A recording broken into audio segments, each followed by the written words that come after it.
Motor bike restaurant.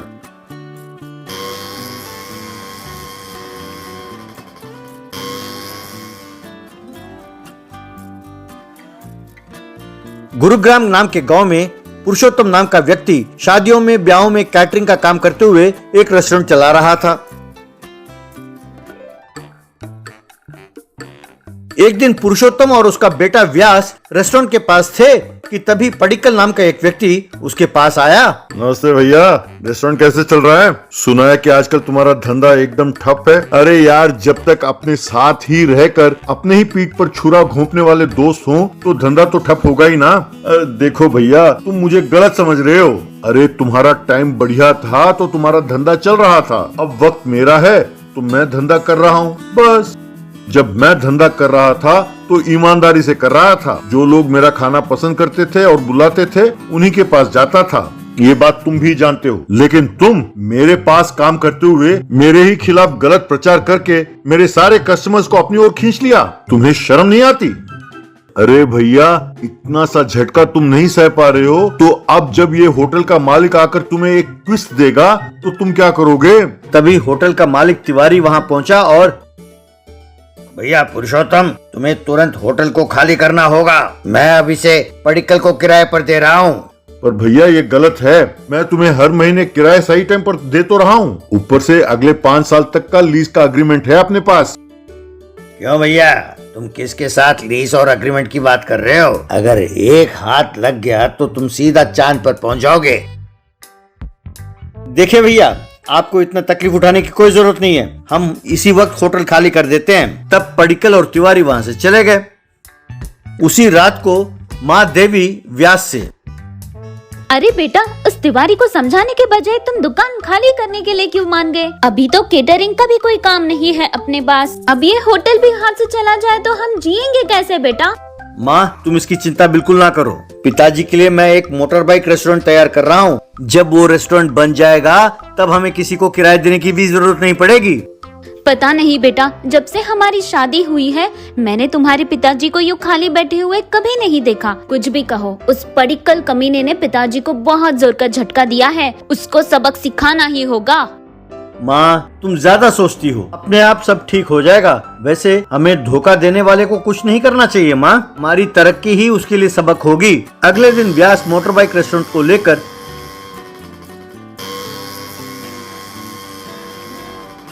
घर पहुंचा। उसे देखकर देवी, अरे बेटा, मैं सोचकर परेशान थी कि पता नहीं मोटर बाइक रेस्टोरेंट कैसा होगा, पर ये तो बहुत बढ़िया है। इतना ही नहीं बेटा, तुम्हारे पिताजी के लिए भी कोई तकलीफ नहीं होगी। माँ, अब हम घर घर जाकर अपने खाने का स्वाद चखाएंगे लोगों को और पडिक्कल को मात देंगे। तब हमारा धंधा फिर से चल पड़ेगा माँ। अगले दिन से मोटर बाइक रेस्टोरेंट में गांव-गांव जाकर सबको टिफिन बेचने लगा।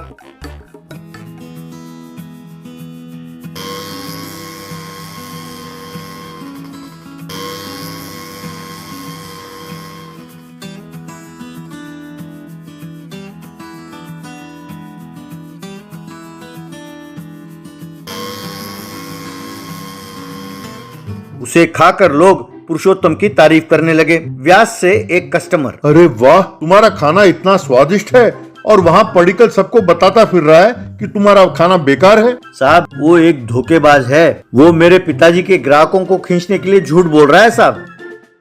अच्छा, कमीना कहीं का। आजकल ऐसे लोग बहुत घूम रहे हैं। देखो बेटा, बहुत जल्द मेरी ओर से 4 फंक्शंस होने वाले हैं। तुम लोग कैटरिंग करोगे? बिल्कुल करेंगे साहब। तब से पुरुषोत्तम मोटर बाइक रेस्टोरेंट खूब चलने लगा। इतना ही नहीं, आसपास के गांव के जितने भी फंक्शंस होते थे वहां पर कैटरिंग पुरुषोत्तम ही करता था। नतीजा ये हुआ कि पडिक्कल का धंधा एकदम ठप पड़ गया। इतना ही नहीं, वो तिवारी को किराया भी नहीं दे पा रहा था। इसके कारण तिवारी और पडिक्कल के बीच में अनबनी हुई और तिवारी के आदमियों ने पडिक्कल को खूब मारा।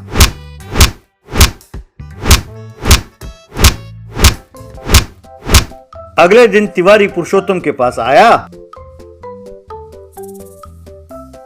क्यों पुरुषोत्तम भैया, कैसे हो? अरे उस कमीने पडिक्कल ने तो अपने होटल की इज्जत की मिट्टी पलीत कर दी। अरे तुम बहुत बढ़िया चलाते थे, इसलिए मैंने सोचा कि वो होटल मैं तुम्हें ही किराए पर दे दूं। कल से तुम फिर से होटल चलाओ।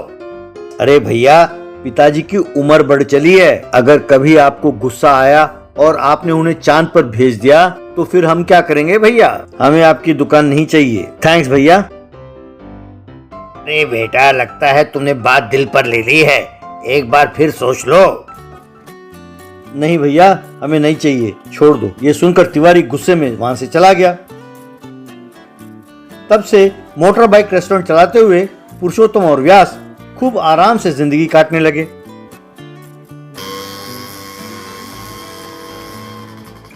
KFC style chicken. सारूपेटा नाम के गांव में एक बूढ़ा रहता था। उसका नाम था लजपत। उसकी पत्नी थी लीलावती। वे दोनों एक चिकन का ठेला चलाते हुए गुजारा करते थे। चिकन को अंगूठी पर जलाते थे और उस पर नमक, मिर्ची और नींबू लगाकर लोगों को देते थे। लोग उसे खाते थे और उन्हें पैसे देकर जाते थे। अरे भाई लजपत, तुम्हारे पास ये एक ही तरह का चिकन खाकर ऊब गए हैं, कोई नए वैरायटी क्यों नहीं बनाते? उसे तेल में डालकर तल सकते हो ना, वो बहुत स्वादिष्ट रहता है। आप बिल्कुल सही कह रहे हो बहन जी, पर वो सेहत के लिए ठीक नहीं है। ऊपर से ये हमारा पुश्तैनी धंधा है, मैं इसे बदलना नहीं चाहता। कुछ दिनों बाद लोग उसे खा खा कर ऊब गए और उसके ठेले के पास आना ही बंद कर दिया। धंधे को ठप हुए देख के मियाँ बीवी दोनों परेशान हो गए। एक दिन एक कोरियर बॉय लजपत के घर आया। उसने एक पैकेट सौंपा। उसे लेते हुए लजपत, बेटा ये क्या है, इसके अंदर क्या है? दादाजी, लगता है उसके अंदर आईफोन है, किसी ने आपको भेजा है। पर बेटा ये आईफोन है क्या चीज और मुझे कौन भेजेगा? लगता है ये गलत पते पर पहुंच गया है, जरा ध्यान से देखना बेटा। नहीं दादाजी, मैंने पते को ठीक से पढ़ा है, जांचा है, फिर ही लेके आया हूँ आपके पास। अरे आप किस्मत वाले हो दादाजी, आप जानते हैं आईफोन कम से कम 1 लाख रुपए का होता है। कहकर चला गया। अगले दिन कार में उनके घर एक विदेशी आया। वो, hello old man, I am Trump, Ronald Trump, I am from America. Sir I know English, only Hindi बातिंग। It's okay. भाई तुम्हारी ईमानदारी हमें बहुत अच्छा लगा। मैं जब तक इंडिया आता रहता हूँ, इसलिए मैं हिंदी जानता हूँ। वो आईफोन मैंने ही तुम्हें भेजा है। उस कोरियर बॉय ने मुझे बताया कि तुमने ईमानदारी से बोला कि वो आईफोन तुम्हारा नहीं है। 1 लाख रुपए का वो फोन तुम्हारे हाथ लगा, फिर भी तुमने मना किया कि वो फोन तुम्हारा नहीं है। बहुत ईमानदार हो। You are really great old man. वो तो ठीक है बेटा, पर वो फोन तुमने मुझे क्यों भेजा?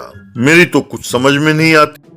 You know what, old man? I am the highest paid chef in the world. यानी तुमको समझाने के लिए बोलता है, मैं दुनिया का सबसे ज्यादा पैसे लेने वाला बावर्ची हूँ। मैं देश विदेश घूमता रहता हूँ। मैंने करोड़ों रुपए कमाए हैं। मैं तुम जैसे ईमानदार व्यक्ति को ढूंढता रहता हूँ और उनको धन की सहायता करता रहता हूँ। ये लो, ये पैसे रख लो, कहकर पैसे देने लगा। बेटा तुम्हारा दिल बड़ा विशाल है, पर मैं जो मेरे पास है उसी में खुश हूँ। मुझे तुम्हारे पैसों की जरूरत नहीं है बेटा। उन पैसों को उसे दे दीजिए जो बहुत ज्यादा जरूरतमंद हो। Wow, you're really a great man. That's okay.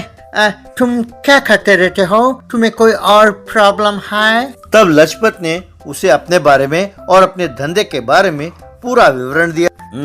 Old man, we have to change with the time. Okay, मैं तुमको समझाता हूँ। वक्त के साथ साथ हमें भी बदलना होता है, वरना हम पीछे रह जाएंगे। इस पीढ़ी के युवकों को जो पसंद हो, तुम ऐसा खाना बनाओ। तुम नहीं बनाया, इसीलिए लोग तुम्हारा खाना खा के ऊब गया।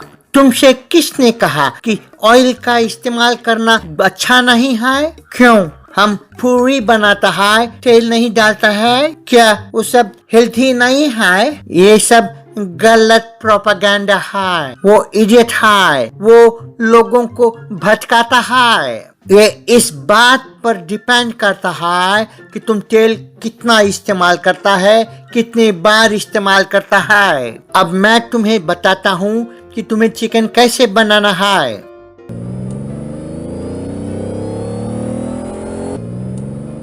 इस तरह ट्रम्प उसके ठेले पर चिकन लेग पीस और कई किस्म के व्यंजन तेल में तलने लगा।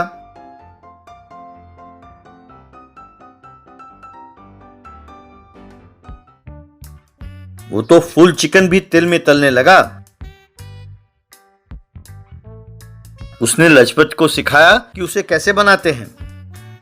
लुक ओल्ड मैन, तुम तेल को बार बार इस्तेमाल नहीं करना मांगता है और सेहत के लिए अच्छा नहीं है। यही मेरा तुम्हें एडवाइस है। ज्यादातर लोग यही गलती करता है, तुम वो गलती नहीं करना। ऐसा क्यों करूंगा बेटा? तुम जैसा कहते हो वैसा ही करूंगा। लोग उस चिकन को खाकर उसके स्वाद को देखकर हैरान रह गए।